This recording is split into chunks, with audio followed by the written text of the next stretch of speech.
Hello everybody, it's Sarah and welcome to day 22 of Bookmas. Bookmas is almost over, sadly. But anyway, this is going to be my last book haul of 2020. I have all the books here that I have gotten since my birthday in September. It's my autumn book haul.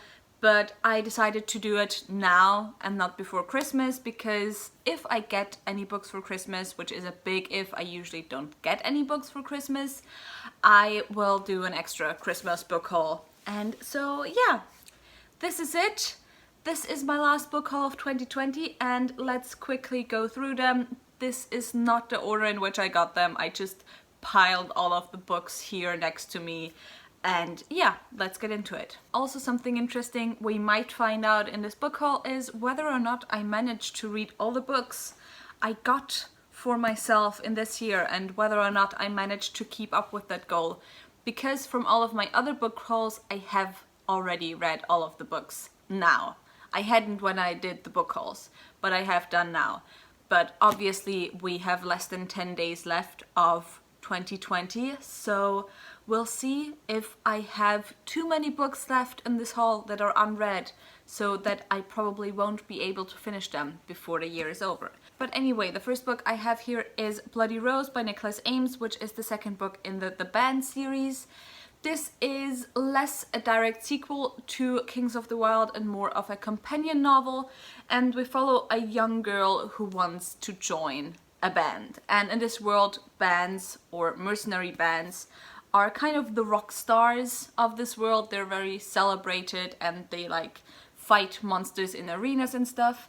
And our main character Tam joins the band of the infamous Bloody Rose, who of course already played a minor role in the first book, although she kind of like was the Kickstarter for the entirety of the plot, but like she appeared only a very short time in the book. And so yeah, I did already read this book. I'm not gonna talk too much about this, but let's just say there's a lesbian main power couple and I absolutely loved it. Another sapphic book I got since September is The Dark Tide by Alicia Jasinska. This is a YA high fantasy, and in this one we follow a girl who lives in this village where every year a boy is kind of sacrificed to the witch queen to satisfy the dark tide, and otherwise like the tide would come and swallow the entire village and stuff. However, this year our main character Lena offers herself up to the witch queen to save both her brother and her big first love crush.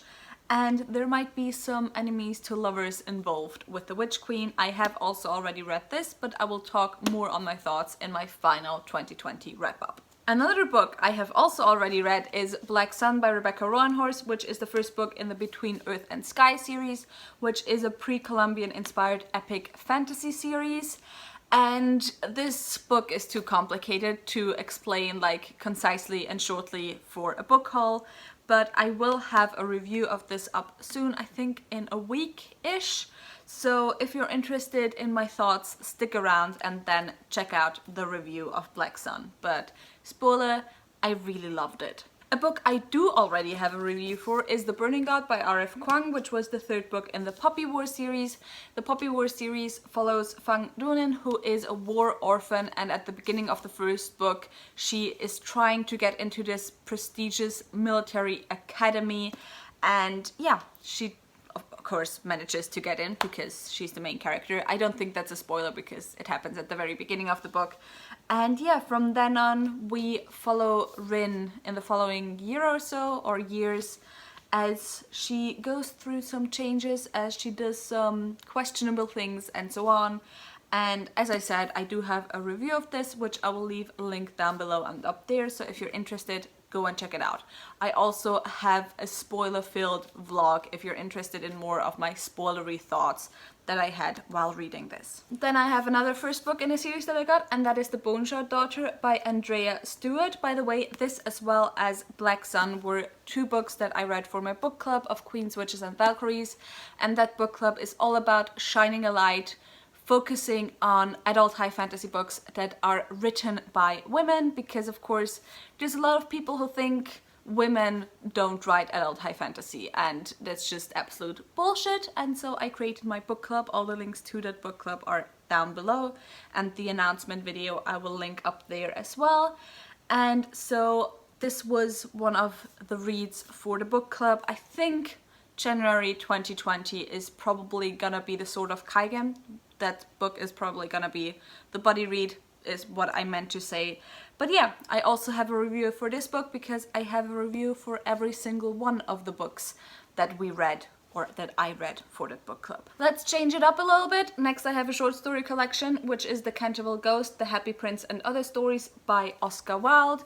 This is a collection of a few of his most well-known short stories. I really enjoyed this. I read this as well. And this, I think, is part of an Oscar Wilde collection by Penguin Classics. At least there are like a few books that have covers in the same style and that are all by Oscar Wilde. So I assume they're all part of a collection. A book that I only noticed was a reread when I started reading it was Edge Dancer by Brandon Sanderson. For some reason I completely overlooked that it was already part of the Arcanum Unbounded, even though I looked it up multiple times if the book, like if that novella is part of that short story collection. But anyway, this is one of the novellas, the first novella within the Stormlight universe, and it takes place between book 2 and 3, I think, and we follow one of the side characters from that series. And yeah, as I said, I have also already read it and now reread it. Since September, I got the last 3 books in the Witcher series, which are The Tower of the Swallow, The Lady of the Lake, and Season of Storms. I have also already finished the entirety of the series. If you want to know my thoughts, I do have a review of the entire series, so I will leave that link down below and up there. The things that are gonna be linked up there are gonna be linked up there as long as it's still possible to link things up there, because of course there's only 5 links. But anything that I have reviewed will be linked down below. Another book I read for my book club was The Vanished Queen by Lisbeth Campbell. This is a political fantasy where we have this kind of kingdom that is of course ruled by a tyrant. And now you have 2 perspectives. One perspective is a young girl whose father has been killed by the king or executed by the king and who now tries to join the resistance. And the other perspective is a young prince who is the second son of the king, who tries for his own reasons to undermine the rule of the king. And those 2 perspectives maybe intertwine, maybe they find some common ground. And yeah, I really enjoyed this. I already read it as well, and I also already do have a review of this. So again, it's linked down below and maybe up there. Also, I just love this cover so much. I love these colors, like the pink and the purple. It's so beautiful. Another book with a beautiful cover, or at least a beautiful cover underneath that does check it, is Piranesi by Susanna Clarke. This is a weird book that's kind of hard to explain. It follows this man who lives in his house, except the house is not really a house, it's like this huge world type thing. And he thinks he lives alone in this house except for one other person. However, one day there is a new visitor to the house and we're trying to find out who that visitor is. And also, as I said, this is absolutely beautiful underneath the dust jacket, and this is mainly the reason why I got this book, because look at this gorgeous baby. A book where I want the hardcover but I don't have it is The Invisible Life of Eddie LaRue by V.E. Schwab.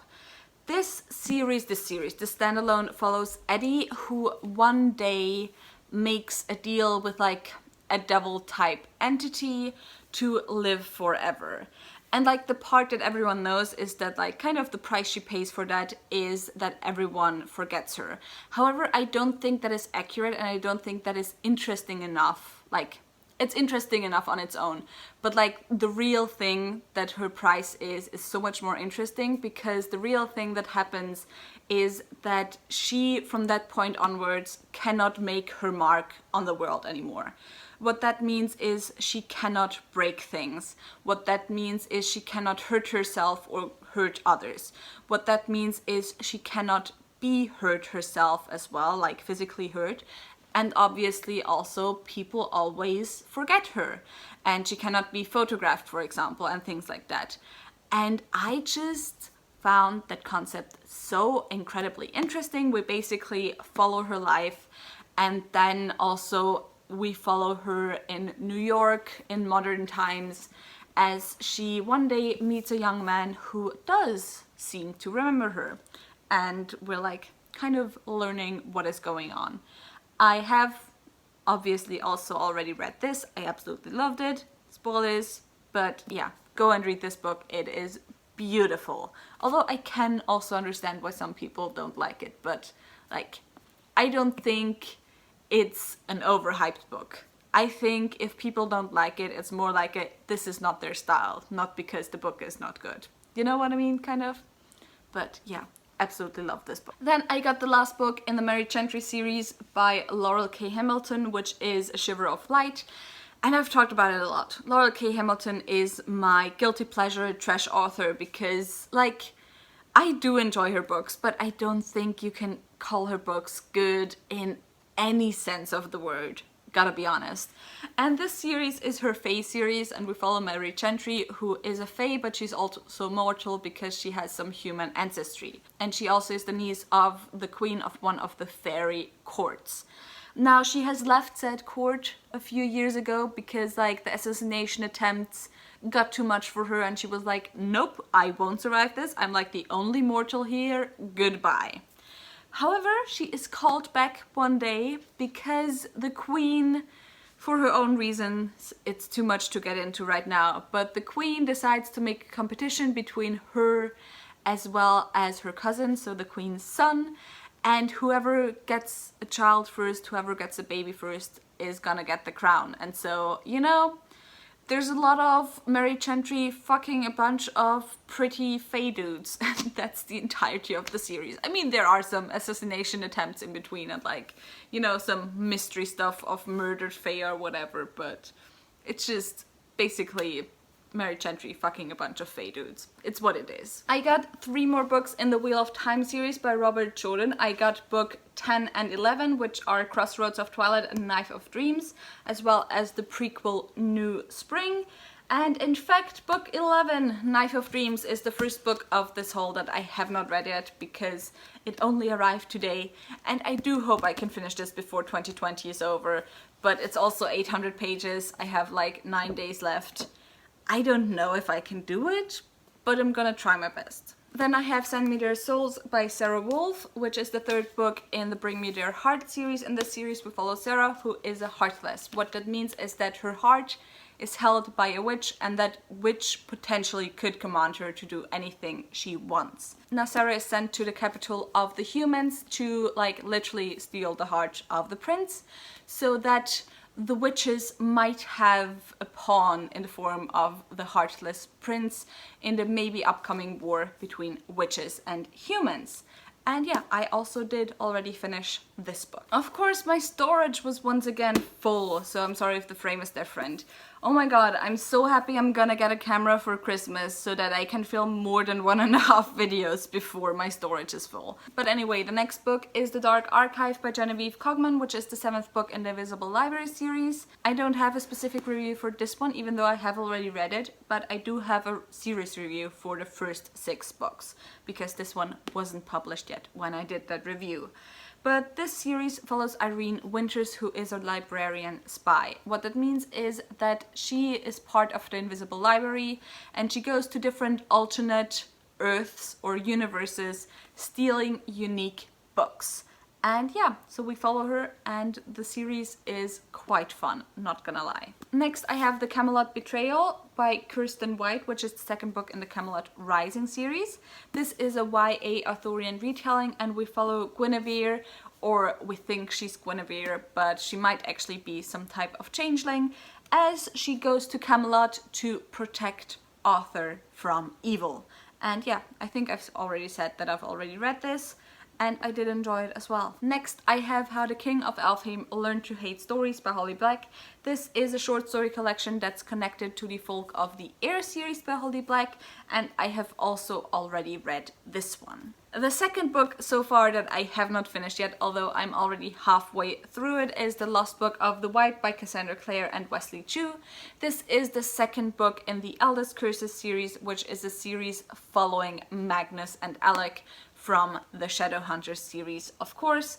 And so far I'm like lukewarm on this, gotta be honest. I'm not enjoying the writing too much, and yeah, I mean, I love the characters, but I'm just lukewarm on this so far, but I guess we'll see what my final thoughts are in my December wrap-up. Next, I have A Deadly Education by Naomi Novik, which is the first book in the Scholomance series.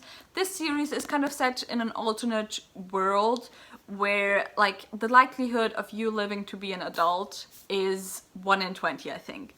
However, if you go to the Scholomance, and if you actually make it through the Scholomance, which I think 1 in 4 or 3 in 4 people die or something going through the Scholomance, your chances of surviving as an adult suddenly get very high. Not very high, higher. They get higher.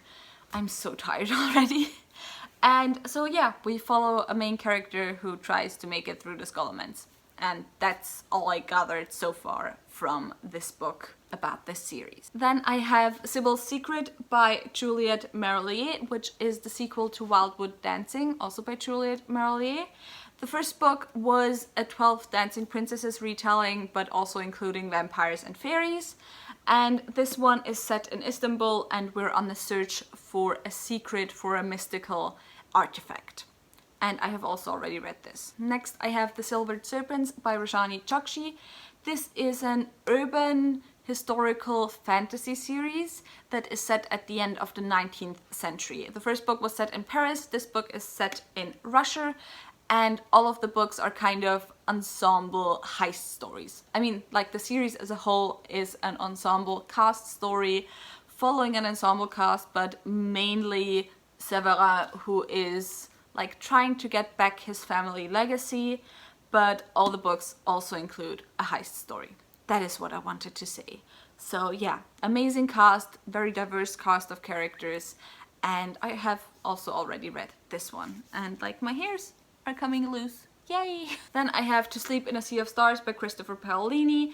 This is a space opera following a young woman who for the first time finds like alien sentience, I guess you could say, and from that point on she's just like the center of action and all hell breaks loose. But yeah, read this already, it's not very good, wouldn't recommend it, so just like pass this one. I know it's hard because the cover is incredibly beautiful and it's like really soft, but pass on this one. Then I finally got not my, but a copy back of The Final Empire by Brandon Sanderson. And I have quite a fun story with this one, because I have, since time immemorial, since I started my booktube channel, never had my copy of The Final Empire. I think I've never had it, because I lent it out to a friend, who every time when we met, he had forgotten to bring me my copy. And now we met again, don't worry, we met responsibly, we stayed far apart, we didn't hug, we had our masks on, we were outside, like we went on a walk throughout the city. And yeah, so he was like, you know what, let's go to the bookstore because I forgot your copy again. And I in fact don't know where I even put your copy, I'm gonna get you a new one. And I was like, you know what, you're gonna find it again, I really don't mind, it's whatever. But we went to the bookstore anyway because he was like, no, it's like, it's been 5 years, you deserve a new copy. And when we were at the, is it called cashier? I don't know, like where you pay. When we went to pay, he was like, I'm probably gonna find your copy of the book as soon as we get home.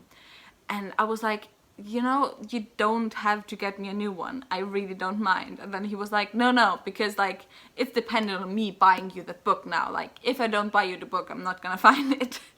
And so yeah, we spent a nice afternoon, and then in the evening he called me and he was like, Sarah, and I was like, yeah. He was like, I found the book. And I had to laugh so hard. I had to laugh so hard.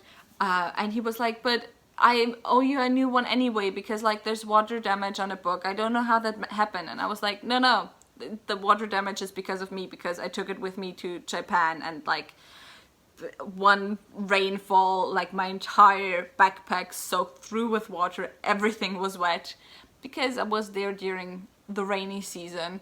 So yeah, my original copy of The Final Empire is water damaged. But anyway, now I have 2 copies of The Final Empire, because, you know, you can always have more. And then lastly, although just kind of, I of course have Rhythm of War by Brandon Sanderson, which is the 4th book in the Stormlight Archive series.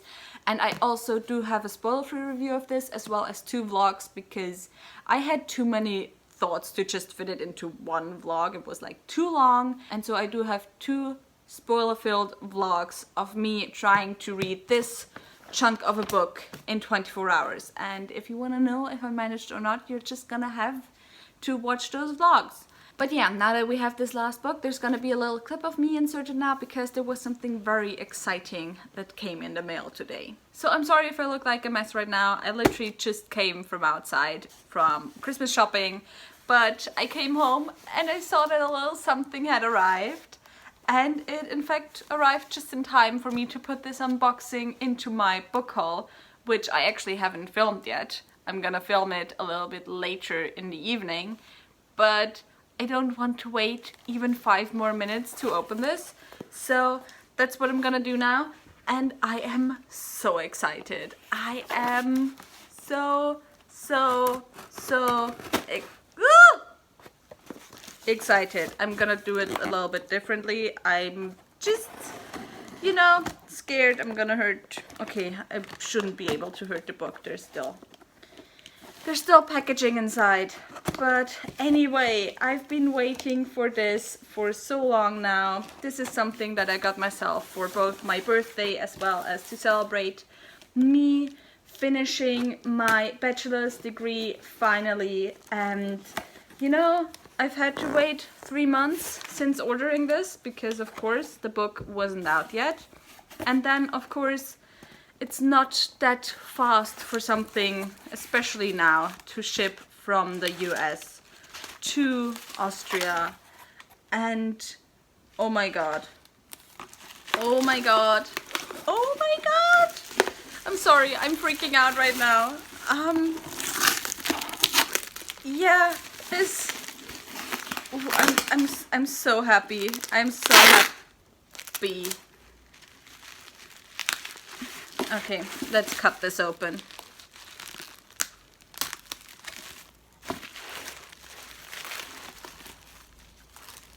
Oh my god, look at this beauty.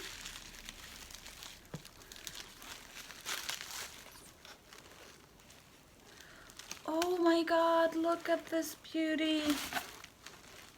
I can't even see it yet, but okay. Look at this pretty book. Look at this pretty book. Look at this beauty.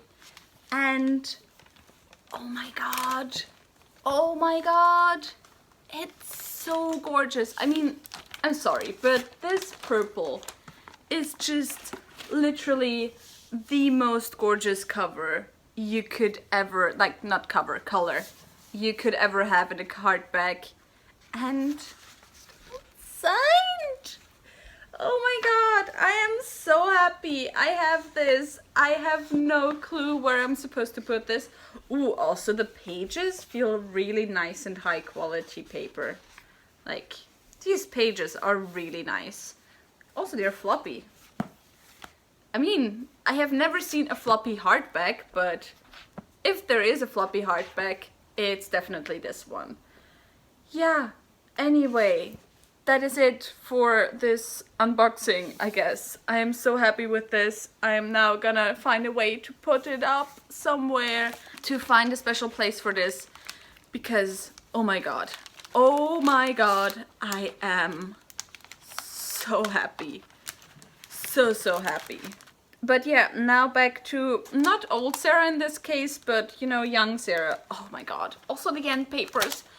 Ah, this is like literally the best buy ever, and I'm definitely gonna like, you know, wrap this back up and put it under the Christmas tree, because why not? It's one more package that I can unwrap then. But yeah, this was it for my last haul for 2020.